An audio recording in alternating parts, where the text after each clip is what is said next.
ഉത്രാടത്തിന്റെ അന്ന് നമ്മുടെ ബാലരാമപുരത്ത് കാണുന്ന കാഴ്ചകളാണ് ഇതൊക്കെ. കുറച്ചു പേരുടെ ഉപജീവന മാർഗമാണ് ഈ ഫുട്പാത്തിലെ കച്ചവടം. തിരുവോണത്തിന് 5 ദിവസം മുന്നേ റോഡ് സൈഡിൽ ഇതുപോലെ കച്ചവടമൊക്കെ നിരന്നു കഴിയും. വലിയ വലിയ കടകളിൽ കയറി സാധനം വാങ്ങാൻ പറ്റാത്തവർക്ക് ഇതൊരു ആശ്രയം തന്നെയാണ്. വളരെ വില കുറച്ചാണ് ഇവിടെ സാധനങ്ങളെല്ലാം വിറ്റഴിക്കപ്പെടുന്നത്. ഓണം ആകുമ്പോൾ നമ്മുടെ ബാലരാമപുരത്ത് കാണുന്ന പ്രത്യേക കാഴ്ചകളിൽ ഒന്നാണ് ഇത്. ഇതൊക്കെ വാങ്ങാനായി കാത്തിരിക്കുന്ന ആൾക്കാരുമുണ്ട്.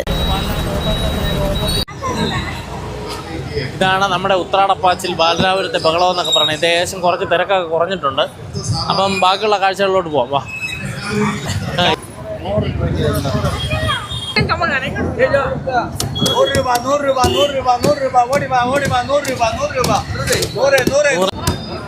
ഉത്രാടത്തിന്റെ 100 രൂപ ഷർട്ടുകൾ, 100 രൂപ ഷർട്ടുകൾ.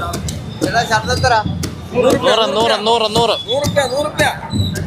എന്തൊക്കെയാണെന്നറിയില്ല, ഒരുപാട് ഐറ്റങ്ങളുണ്ട് കേട്ടോ.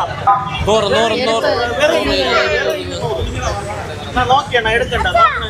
വേറെ 200 രൂപയ്ക്ക് ഷർട്ട്. ഓണം ഇവിടെ 200. വേറെ 200 രൂപയ്ക്ക് ഷർട്ട്. വേറെ 200.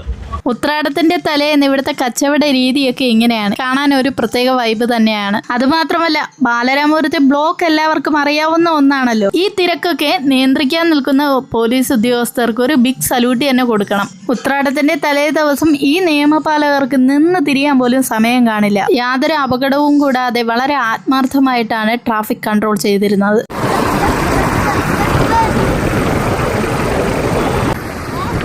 പെട്ടെന്ന് മങ്ങിയണ്ട, ഇരുത്തി വ്യാപിച്ചിട്ടുണ്ട്. അടി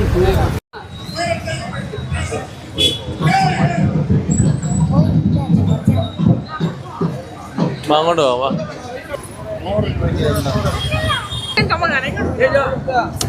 100 രൂപ